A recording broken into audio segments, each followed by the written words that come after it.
네, 오늘 시그널픽에서는 태영호 전 민주평통 사무처장 모시고 자세한 얘기 나누겠습니다. 어서 오세요. 네, 안녕하세요. 네, 반갑습니다.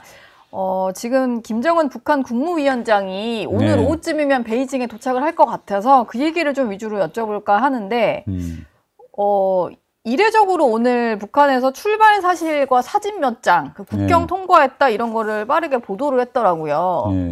굳이 이걸 공개를 한 이유가 뭐가 있을까요? 일단 김정은의 해외 방문과 관련해서 자신감을 보여주려는데 첫 번째가 있다고 봅니다. 자신감. 네, 이제는 국내도 비교적 안정됐기 때문에 공개하고 또 자기가 평양을 비웠다는 걸 북한 주민들에게 공개해도 별일 없을 것이다. 이런 자신감이 있기 때문에 이제 출발 소식을 전했거든요. 김정일 때는 절대 이제 먼저 출발 소식을 전하지 않았습니다.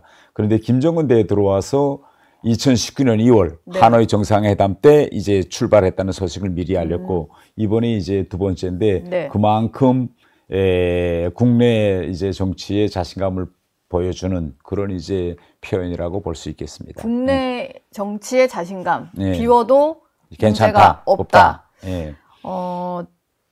20시간 정도 열차를 타게 되면은 이게 무게도 있고 하다 보니까 20시간 정도 이동을 한다고 하는데 굳이 뭐 전용기도 있잖아요. 참매 1호라는 그거를 타고 뭐 이동을 했던 적도 몇 번 있었던 것 같은데 그거 대신에 이제 열차를 또 이용한 이유가 있을까요? 그 이유는 비행기 기종의 노후화와 관련되어 있습니다. 원래 낡아서. 김정은이 처음에 집권했을 때는 이 참매 1호 이게 러시아에서 1980년에 생산한 일륜신 62M 계열인데 이걸 이제 참매 1호로 완전히 리모델링 해가지고 타고 다녔어요. 그런데 지난 10년 동안에 전 세계적으로 이 비행기가 다 기종이 다 퇴역했습니다. 그래서 이걸 여객용으로 쓰는 항공사는 이제 하나도 없어요. 오직 지금 현재 항공사에서 쓰고 있는 것이 벨라루스 항공사인데 이것도 화물 전용으로 쓰고 있습니다. 그런데 이렇게 낡은 비행기를 타고 다자무대장으로 김정은이 갔다 하면 전 세계 언론이 또 그 비행기 기종을 보도할 거잖아요. 그러면 전 세계 언론이 아직도 1980년대에 머물러 있는 북한 이렇게 보도할 겁니다. 그래서 이걸 김정은이 다 알아요. 그래서 오히려 이렇게 비행기를 타고 가는 것보다는 기차로 가는 게 낫겠다라고 생각했을 거고 다음 하나는 이 김정은이 타고 다니는 태양호 열차가 대단히 특수한 열차입니다. 방탄이 되어 있어요. 네, 그래서 안전상 좋고 또 이 안에는 온갖 노트북, 스마트폰 등 정상 업무를 볼 수 있는 그런 이제 모든 설비가 다 갖추어져 있어서 김정은이 보여주고 싶어하는 거는 외국 방문을 떠나지만 열차 안에서도 한시도 나는 업무를 중단하지 않는다. 이런 모습도 이제 보여주고 오늘 사진을 공개한 거 보니까 역시 열차 안에서 중국 방문과 관련해서 밑에 최선희 외무상과 김성란 국제부장이 문건을 이렇게 펼쳐놓고 김정은한테 업무를 보고하는 이런 모습이더라고요. 국제부장이었나요? 그래서 이걸 보면 열차 안에서도 잠시도 업무를 중단하지 않는 지도자 뭐 이런 이미지를 보여주고 싶어 하는 거죠.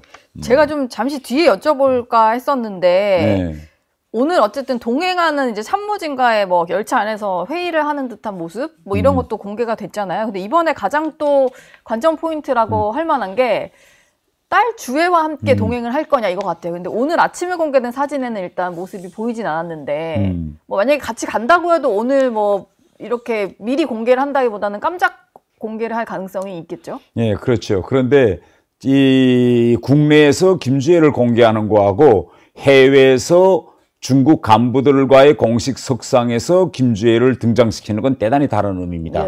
그러니까 지난 시기에도 보면 김일성 때도 그렇고 김정일 때도 자녀들을 외국 방문에 데리고 갔어요. 그러나 공식 석상, 공식 자리에는 공개하지 않고 뒤에 있게 했는데 만약 공식 석상에서 중국 지도자들 또 세계 보는 면전에서 김주애를 등장시키는 거는 북한에서 이미 김주애를 후계자로 다 정하고 공식화하는 그런 이제 이벤트거든요. 그런데 지금 현재 김정은으로서는 나이가 아직 40대 초반입니다. 40대 초반에 벌써 후계자를 공식화해서 중국에 소개한다는 것은 혹시 중국 측이나 세계적으로 혹시 김정은의 건강에 무슨 이상이 있는 건 아니냐. 왜 저 나이에 40대에 벌써 차기 지도자를 벌써 내정해서 소개할까? 소개하느냐. 이런 또 딜레마도 있기 때문에 현재 김정은으로서는 비록 소개하고 싶겠지만 지금 이 타이밍이 적중한지 또 이것을 소개했을 때 얻을 득실 관계를 아마 잘 계산하고 이번에 이런 모습을 연출한다면 연출하겠는데 지금 현재 보면 오히려 김정은으로서는 옳게 판단한다면 김주애를 공식 중국 지도자들한테 소개 안 하는 것이 차후 김정은의 이제 행보에도 더 유리하지 않겠느냐. 예. 그리고 이번에 소개하지 않고 김주애를 공개하지 않는다면 아직 김주애의 이 후계 구도가 공식화되고 눌러진 건 아니다. 대단히 유연성은 아직 있다. 이런 점을 우리가 알 수 있겠죠. 만약에 같이 가더라도 비공식적으로 뭔가 일정을 하고 뭐 열병식 단상에 오르거나 이런 이제 공개된 자리에는 나타나지 않고 뭐 이럴 가능성도 있는 거군요. 그런 가능성도 있지요. 왜냐하면 김정일과 김일성 때도 자네들을 데리고 가서 후계 수업 견지에서 뒤에서 행사는 어떻게 조직하며 그 나라 국정이 어떻게 돌아가는 걸 다 보게 했어요. 단 공식 자리에는 등장시키지 않았습니다. 후계 수업 차원에서 데려가더라도 후계자로 소개하는 것은 또 다른 차원의 그건 문제니까. 완전히 다른 문제죠. 그 얘기를 듣고 보니까 얼마 전에 이제 태영호 전 처장께서 김주애가 아직 후계자 확정 단계는 이르지 못한 것 같다라고 판단하신 것도 좀 이해가 되는데 김주애도 너무 어리기도 하고 김정은은 아직 젊고 이러니까 일찌감치 후계자를 자꾸 내보이는 것 자체가 뭔가 문제가 있어 보인다라는 인상을 줄 수 있겠네요. 그렇죠. 물론 김정은도 그렇고 이설주도 그렇고 만약 김주애를 후계자로 내세우고 싶다면 좀 하루라도 빨리 내세우고 싶겠죠. 그러나 그것을 통해서 오는 또 득실관계도 잘 계산해 봐야 됩니다. 일반적으로 북한에서는 한갑이 지나야 이제 후계자를 보여주는 것이 관례화되어 있는데 아니 40대 초반에 벌써 국민들에게 다음 지도자는 누구야? 이렇게 말한다는 것은 김정은이 살 날이 얼마 남지 않았다는 걸 의미하잖아요. 그렇기 때문에 이 후계자 공식화 이걸 언제 공개하고 언제 결정하는지 이것은 북한의 정치 일정에서 매우 중요한 문제입니다. 지금 뭐 전 세계의 관심이 아마 중국에 좀 쏠려 있는 상황인 것 같아요. 북중러 3국 정상이 처음으로 또 한 자리에 모이게 되는 거고 열병식 자리에서 저희가 좀 뭐를 이렇게 주의 깊게 봐야 될까요? 세 사람이 한 자리에 모이게 되는 상황에서. 그래서 첫 번째 관전 포인트는 천안문 망루에서 김정은이가 어느 위치에 서는가가 첫 번째 관전 포인트입니다. 어디에 서느냐? 왜냐하면 지금 북한과 중국 사이에 거의 이젠 80여 년째 혈맹 관계를 유지하고 있는데 김정은의 선대들인 김일성이나 김정일은 천안문 망루에 가서 바로 중국 지도자 옆에 한 번도 못 서봤어요. 아, 그래요? 그래서 김일성이 1959년도에 중국 열병식에 갔었는데 그때는 마오쩌둥으로부터 4번째인지 5번째 위치에 갔었습니다. 한 번도 옆에 못 서봤어요. 그런데 만약 이번에 시진핑 바로 옆에 푸틴과 또 김정은이가 선다면 북한으로서는 또 세계로서는 중국이 향후 동북아시아 정치 구도에서 북한을 얼마나 중시 여기느냐 그 중요성에 관한 위치입니다. 만약 김정은이 시진핑 옆에 바로 선다면 중국으로서는 이걸 이만큼 우리는 북한을 중시한다라는 걸 보여주는 거고 북한으로서는 선대 김일성, 김정일도 서지 못한 자리에 손자인 김정은이 섰다. 그러면 그 설 수 있었던 저력이 어디에 있느냐. 바로 핵을 가졌기 때문에 이제는 중국도 북한을 형과 동생의 위치에서가 아니라 동등한 협력 파트너로 이런 동등한 관계로 올라섰다는 의미가 있다. 이렇게 이제 아마 선전할 겁니다. 두 번째 관전 포인트는 이번에 북한, 러시아, 중국 3자가 함께 모이는데 이것이 단순한 중국의 행사, 잔치를 축하해 주기 위한 그런 일회성 이벤트냐 아니면 이 3자의 협력 구도가 향후 제도화된 군사적 협력 관계로 가느냐 안 가느냐 이게 최대의 지금 관심 포인트입니다. 그러면 우리가 이 3자 지금 미팅이 이번에 군사협력 관계로 넘어가느냐 안 넘어가느냐를 알 수 있는 근거는 바로 사진입니다. 사진이요? 왜냐하면 러시아나 북한이나 중국은 권위주의적인 국가들이기 때문에 사진을 찍을 때 그 서열을 배치할 때 대단히 여기다 신경을 써요.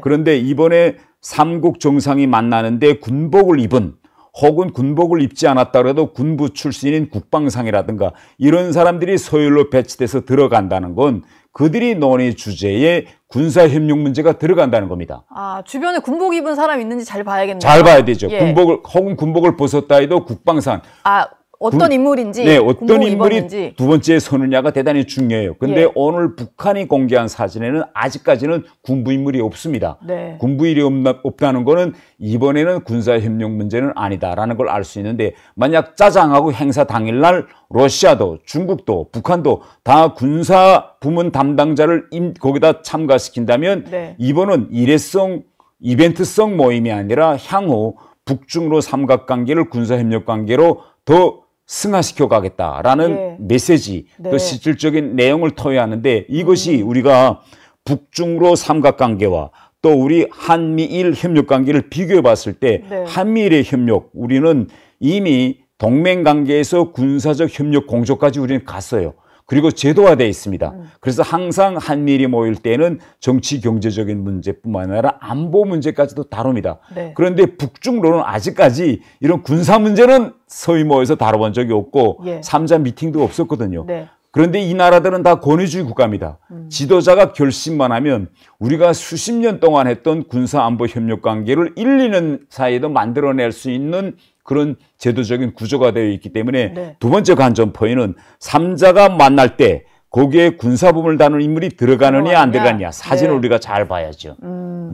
또 남은 관전 포인트 더 있습니까? 예, 그다음에 다음 이제 예. 관전 포인트는 세 번째 거는? 세 번째는 그 다음 순서인데 3자가 공동으로 메시지를 내느냐 안 내느냐 예. 아니면 다자로 내느냐 봐야 되는데 네. 이 3자 공동 메시지에 의하면 미국의 대중국 견제를 직접 겨냥한 이런 메시지가 있는지 아니면 원론적인 그런 상징적인 메시지만 내는지라는 걸 우리가 주의 깊게 들여다볼 필요가 지금 있습니다. 일단 우리 정부에서도 우원식 국회의장을 비롯해서 어떤 방중단이 이제 중국으로 가잖아요. 가서 이제 우리는 어느 정도 위치에 서느냐 이런 게 또 국민들 입장에서 궁금할 것 같은데. 예, 이번에 중국이 주최하는 행사이고 다른 나라들에서는 정상들이 옵니다. 예. 그리고 지금 중국에 보낼 메시지는 명백한 것 같아요. 네. 미국이 지금 대중국 견제 봉쇄를 강화하니 중국도 이런 파트너들이 있다는 걸 보여주기 싶어 하는데 네.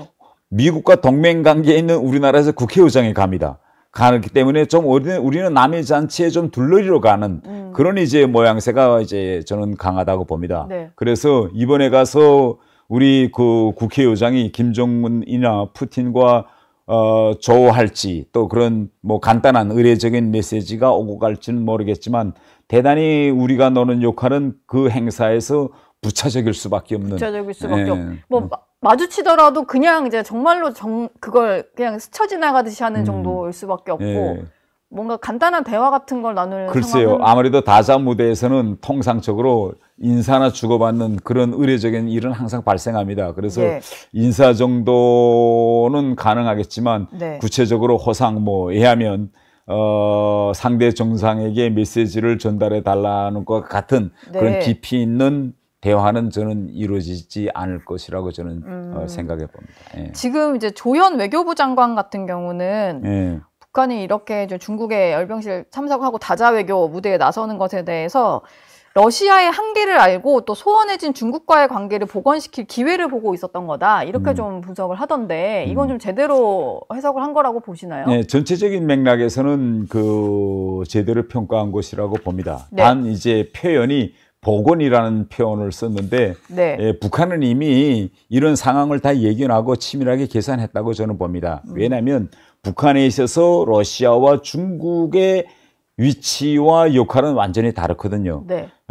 중국은 또 북한은 이 북중 관계에서 북한 무역의 90%를 중국이라는 한 나라에 의거하게 됩니다. 그래서 중국이 없이는 이제 북한은 생존하기 매우 힘든 구도거든요. 네. 그런데 러시아와 북한과의 관계에서 보면 지금 현재 북한의 역할은 전쟁 보급 창고잖아요. 러시아가 뭘 필요하면 제공해주는. 그러나 중국과 북한과의 관계를 보면 북한이 생존하는 데 필요한 거의 모든 것을 중국에서 가져오고 있는 예. 이런 관계입니다. 그래서 그럼에도 불구하고 북한은 러시아와 중국과의 관계를 이제 균형적으로 유지하는데 북한식으로 표현하면 뭐 자주 외교 혹은 저팔계 외교 이렇게 표현하는데 우리식으로 표현하면 국익 중심, 실익 중심이죠. 러시아와 관계를 가져서 얻을 게 많을 때는 러시아하고 하다가 이제는 용도가 다 됐을 때는 중국한테 바로 돌아서는 게 지금까지의 북한 외교였습니다. 그래서 북한은 이미 이렇게 계산을 하고 이제부터는 중국과의 관계를 강화할 때가 이제는 시간적으로 그렇게 되어 오고 있는 겁니다. 경제적으로 지원을 받아야 될 뭔가 그런 상황들이 좀 있나 보네요.